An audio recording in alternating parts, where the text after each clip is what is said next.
विमल पोलो जुबा केसरी, हर पल मनाओ केसरी त्योहार। कल लास्ट मिनट पर ऐन मौके पर एनडीए की साझा प्रेस कॉन्फ्रेंस जब से टली तब से अटकलों का बाजार गर्म है। आखिर ऐसा क्या हुआ?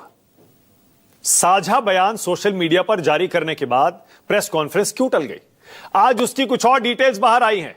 बिना देरी के जल्दी से आपको बता देता हूं, आखिरकार जेडीयू, बीजेपी और एलजेपीआर में किन सीटों को लेकर क्या क्या मतभेद उभरकर सामने आए हैं। सबसे पहले बता दूं, करीब 9 सीटें ऐसी हैं जिन पर नीतीश कुमार अब नाराज हो गए हैं, क्योंकि ये 9 सीटें जेडीयू के या तो सिटिंग एमएलए की सीटें हैं या फिर जेडीयू को लगता है कि इन पर हमारा हक बनता है। पर ये सीटें बंटवारे में बीजेपी और एलजेपीआर के पक्ष में चली गई हैं। ये 9 सीटें कौन सी हैं अभी आपको बताता हूं। मोटे तौर पर इसमें राजगीर सोनबरसा सीट ऐसी है जहां जेडीयू के सिटिंग एमएलए हैं और ये दोनों सीटें सीट बंटवारे में एलजेपीआर के खाते में, चिराग पासवान के खाते में चली गई हैं। इसीलिए यह खींचतान जेडीयू की सिर्फ बीजेपी से नहीं है, एलजेपीआर से भी है। अब नीतीश कुमार जब से नाराज हुए, प्रेस कॉन्फ्रेंस टली, उसके बाद से बीजेपी के बड़े नेता भी अब नीतीश कुमार को मनाने की जद्दोजहद कर रहे हैं। सम्राट चौधरी जेडीयू के बाकी 2 नेताओं के साथ, संजय झा और ललन सिंह के साथ नीतीश कुमार से मिल चुके हैं और अब खबर यह भी आ रही है सूत्रों से कि अगर नीतीश नहीं मानते तो शायद अमित शाह पिक्चर में आ सकते हैं। अब क्या अमित शाह का इस पिक्चर में आना जरूरी हो जाएगा? क्या यह 9 बताएगी? यह बाद में पता चलेगा। फिलहाल हमारे सूत्र जो बता रहे हैं उसमें एक और एंगल है। अब नीतीश कुमार ने एक और डिमांड रख दी है। मेरे सहयोगी ऋषिकेश कुमार ने आज सुबह हम अपने सूत्रों से जो खबर दी वो फिर से आपको बता देता हूं, और वो खबर यह है कि अब सीट बंटवारे में सीट शेयरिंग के साथ साथ नीतीश कुमार ने शर्त रख दी है कि जब सीट शेयरिंग का ऐलान हो तब साथ में मुख्यमंत्री का भी ऐलान हो जाए कि चुनाव जीतने पर एनडीए का मुख्यमंत्री कौन होगा। यह ऋषिकेश की खबर है कि एनडीए के सीएम चेहरे का ऐलान किया जाना चाहिए, दूसरा नेतृत्व नहीं होगा। यह स्पष्ट किया जाए, सीएम नीतीश कुमार ही बनेंगे। यह भी प्रेस कॉन्फ्रेंस में सार्वजनिक तौर पर स्पष्ट किया जाए। नीतीश कुमार 9 सीटें और सीएम पद पर अपने नाम का अनाउंसमेंट चाहते हैं, यह हमें खबर मिल रही है। कौन कौन सी 8-9 सीटें हैं जिन पर जेडीयू नाराज है, जरा जल्दी से देख लीजिए। सोनबरसा और राजगीर की सीटों के बारे में मैंने आपको बता दिया, ये एलजेपीआर के खाते में चली गई है, जबकि जेडीयू के सिटिंग एमएलए। इसके अलावा तारापुर की सीट है जहां बीजेपी सम्राट चौधरी को उतारना चाह रही है। मोरवा है, कहलगांव है, काराकाट है, हिसुआ है और बड़हरा है। शुरुआती सीट शेयरिंग में जो समझौता हुआ उसमें जेडीयू को ये सीटें नहीं मिली। बाद में जब नीतीश कुमार तक ये बात पहुंची, हालांकि ऐसा नहीं हो सकता कि पहले जब बंटवारा हुआ नीतीश कुमार उस पिक्चर में नहीं थे, लेकिन बाद में नीतीश कुमार को शायद एहसास हुआ कि ये सीटें उनको मिलनी चाहिए, इसीलिए अब रीनिगोशिएशन चल रहा है। कौन कितनी सीटों पर लड़ेगा ये पहले बताया गया, ये तय हो गया।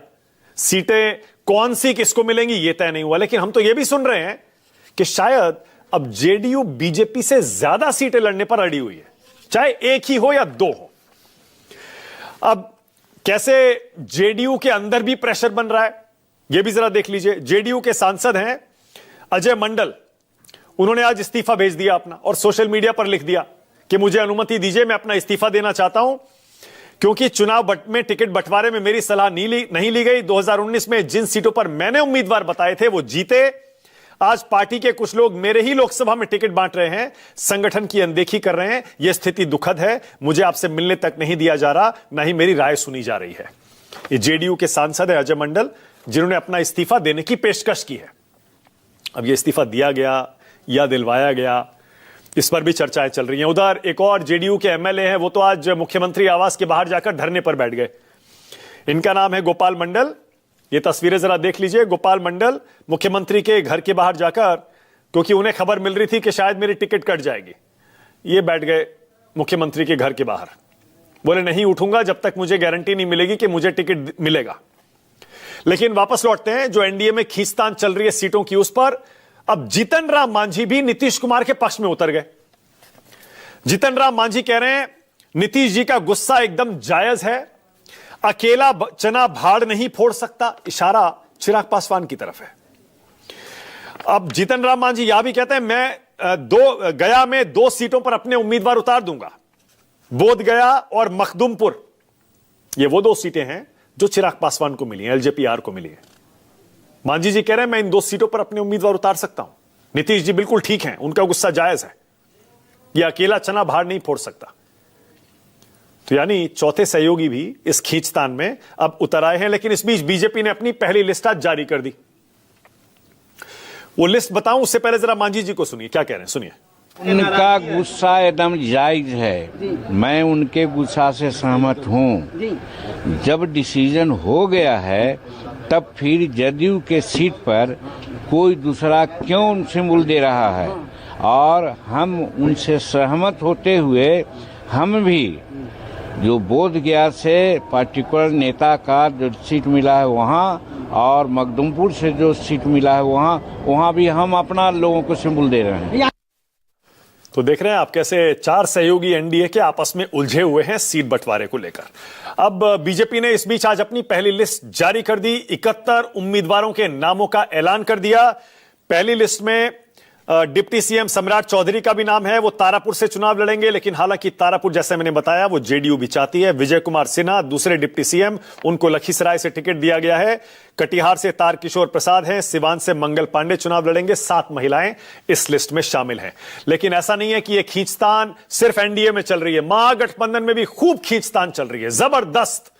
महागठबंधन में क्या हो रहा है, वहां तो नौबत यहां तक आ गई है कि कांग्रेस ने अपनी स्टेट यूनिट को बोल दिया है, आला कमान ने, कि आप सारी 243 यूनिट पर सीटों पर तैयारी कर लीजिए। सीधा संदेश दे दिया है कि अगर सीटों का बंटवारा हमारे मन मुताबिक सम्मानजनक तरीके से नहीं हुआ तो अकेले लड़ने की तैयारी कर लीजिए। अब कांग्रेस को उसे लगता है कि कम सीटें दी जा रही हैं, क्योंकि सीटों का निगोशिएशन चल ही रहा था। तेजस्वी कल दिल्ली में थे, याद करिए। राहुल गांधी उनसे मिले भी नहीं, तेजस्वी को यूं ही लौटना पड़ा कांग्रेस के बाकी नेताओं से मिलकर। इससे भी बताया जाता है कि आरजेडी में नाराजगी है। उधर लालू यादव ने आरजेडी के कई नेताओं को सिंबल भी बांट दिए, कह दिया कि जाओ नॉमिनेशन फाइल कर दो, जबकि यहां नेगोशिएशन अभी चल रहा था, बातचीत सीटों की चल रही थी। इससे भी कांग्रेस पार्टी नाराज हो गई। लेकिन जब कांग्रेस ने अपना विरोध जताया तो फिर देर रात को जिन उम्मीदवारों को सिंबल दिए गए थे कि जाओ नॉमिनेशन फाइल कर दो, उनसे वो वापस ले लिए गए। दरअसल कांग्रेस अभी भी 65-70 सीटें चाहती है और आरजेडी पहले 55 देने को तैयार थी। अब 61 सीटों तक ये ऑफर आरजेडी ने बढ़ा दिया है। लेकिन कांग्रेस की तरफ से पप्पू यादव अब चेतावनी दे रहे हैं। वो कह रहे हैं महागठबंधन में कांग्रेस बराबर की साझेदार है। यह लड़ाई मोदी वर्सेस राहुल है, समझौता नहीं करेंगे। सुनिए पप्पू यादव को। आप कांग्रेस को इतना आंकेंगे कम, क्या है ये? कांग्रेस महागठबंधन का सम्मान करती है। कांग्रेस को आप क्या डगरा का बैगन समझते हैं क्या? हमारे नेता के परसेप्शन से लड़ाई होगी, संघर्ष होगा, लड़ाई होगी नरेंद्र मोदी वर्सेस राहुल गांधी, विनाश नफरत वर्सेस विकास प्रेम। दूसरा कोई परसेप्शन ही नहीं है। हम गठबंधन धर्म का सम्मान करेंगे, लेकिन अपने रेस्पेक्ट के साथ कोई समझौता नहीं करेंगे। अब कैसे कांग्रेस और आरजेडी में, हालांकि पप्पू यादव इंडिपेंडेंट एमपी हैं, टेक्निकली कांग्रेस में नहीं है, लेकिन आपको पता है वो कांग्रेस में ही है, इसीलिए खुलकर बोल रहे हैं। लेकिन कांग्रेस और आरजेडी के नेता खुलकर एक दूसरे के खिलाफ कुछ नहीं बोल रहे, शेरो शायरी से जंग चल रही है। कैसे, मैं आपको दिखाता हूं। सबसे पहले आरजेडी के राज्यसभा सांसद मनोज झा लिखते हैं, रहीमन धागा प्रेम का मत तोड़ो छिटकाए, टूटे से फिर ना मिले, मिले गांठ परी जाए। समझ गए ना आप? मतलब रिश्ते इतने खराब ना हो जाएं, टूट ना जाएं, क्योंकि एक बार टूट जाए तो जोड़ने पर भी गांठ पड़ जाती है। अब उसका जवाब कांग्रेस के राज्यसभा सांसद इमरान प्रतापगढ़ी देते हैं, लिखते हैं, पानी आंख में भरकर लाया जा सकता है, अब भी जलता शहर बचाया जा सकता है। यानी अब भी वक्त है, अभी भी बचा लीजिए इस गठबंधन को। फिर उसके बाद कांग्रेस के, यूथ कांग्रेस के नेता हैं बीवी श्रीनिवास, वो लिखते हैं, शहर में आग है मगर राख में अब भी रूह है, कुछ लोग हैं जो मोहब्बत को जिंदा रखे हुए हैं। एक बार फिर से तंज है और गहरा मतलब भी है। कांग्रेस की प्रवक्ता रागिनी नायक लिखती हैं, खुसरो दरिया प्रेम का उल्टी बाकी धार, जो उतरे सो डूब गया, जो डूब गया सो पार। ये जंग शेरों की यही नहीं रुकी। आरजेडी के प्रवक्ता हैं जयंत जिज्ञासु, वो इस पर लिखते हैं, प्रेम ना बारी उपजे, प्रेम ना हाट बिकाए, राजा प्रजा जो ही रुचे, सिस दे ही ले जाए। अब खुलकर नहीं कह रहे हैं, लेकिन जैसा मैंने बताया खींचतान जबरदस्त चल रही है महागठबंधन के अंदर भी। तो चलिए डिबेट शुरू करते हैं। राष्ट्र की बात में आज का सवाल आपकी स्क्रीन पर। आज का मेरा पहला सवाल, अब नीतीश हुए नाराज, एनडीए में क्यों तूफान?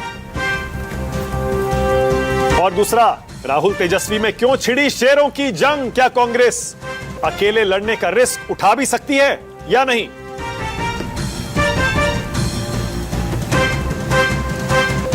आज राष्ट्र की बात में मेरे साथ पप्पू यादव खुद जुड़ेंगे, उसके अलावा शाजिया इल्मी बीजेपी से, कांग्रेस से अजय उपाध्याय हैं,